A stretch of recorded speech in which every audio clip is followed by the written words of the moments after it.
Hi, so we have here a 1991 Subaru Loyale, of which I had some problems with this wheel. It was very stiff.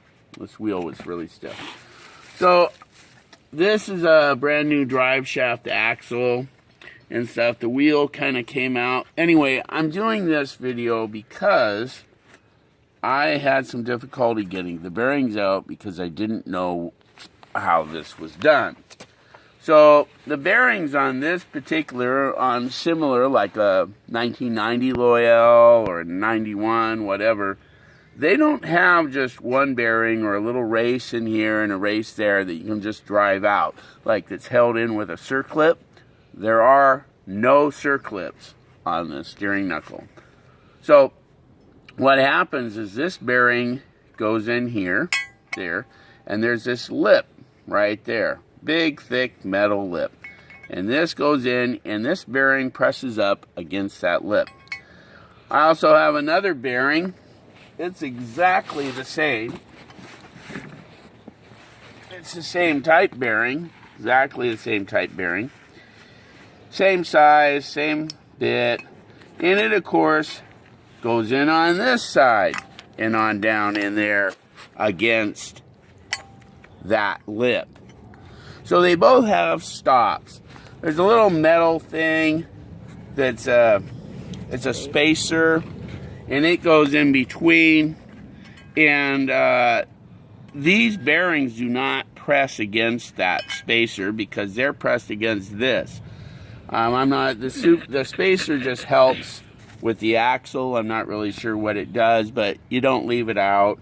The Subaru manual talks about just a certain amount of grease on that spacer, but the spacer fits in there and this whole thing slides in. My point being that I spent some time trying to drive this bearing out this way, which I'm happy that I didn't succeed doing because I would have broken the assembly.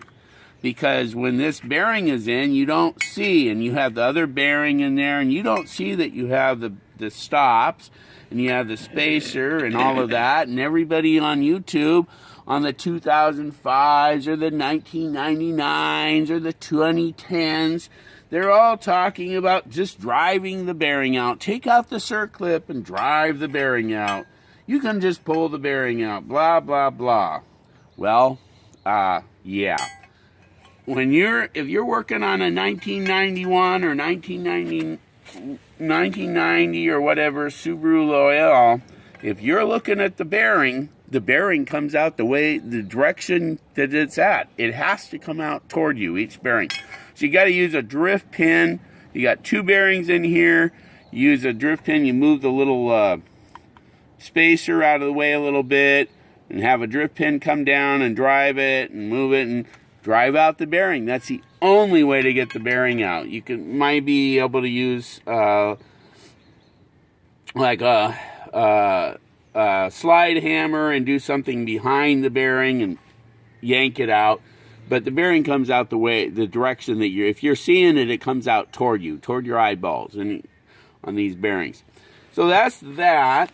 And the only other thing, so then you can, of course, use a press and drive your new bearings in. I'm going to replace these with new bearings. And these ones don't seem too bad, but I did have some movement with my wheel. So I'm hopeful that changing the bearings will fix that. And then the other thing, as long as you got this, you have your ball joint that comes down here that fits in right in here underneath. Your ball joint goes on this arm, and it comes up in here, and you got your little bolt that comes in here, typical of, well, that one's for, let me see, yeah. Okay, yeah. So you got your ball joint that comes in, and it comes in here and this, and I didn't have a problem with the bolt snapping. I was fortunate and all that. And this goes in here on that. And your shock absorber fits in here. Comes in here. Now we have the caliper here. We got the caliper tied to the shock absorber. Now when you read some manuals, the way that you change the shock absorber is you pull the drive shaft out from the transmission. You drive a pin out and pull the drive shaft this way, and then you got to do this and you got to do that, and you got to disconnect the brake hose, because the brake hose goes through a deal on the shock absorber. But as long as I've got the bearings, I'm going to be changing the bearings. We're going to change the shock absorber too, because we're going to change the strut because it's already here. So one thing you want to do is never ever suspend your caliper from the brake hose. It's just way too much pressure on a brake hose, so you don't want to do that. But when we remove the shock absorber, we'll be tying this caliper to something else, and I'll probably just be removing it because the manuals tell you, hey, you got to break the brake hose. So I'll probably just disconnect it from the banjo fitting and plug that up and get the caliper out of here, because we're going to be changing out the strut. And then when you change the strut, there's a mount up at the top. You just undo a couple bolts and bring that down, and do not remove the center bolt, because the center bolt's what's holding the spring assembly, and you got to get it down on the ground and then do a spring compressor on it. So anyway, that's the deal. I'm going to use a press to drive the bearings in, flush down here, and then put in some seals, the 2 wheel seals, and then I'll get this back on. And hopefully it's a tight fit, which makes it hard to get it on. But it was a loose fit coming off, and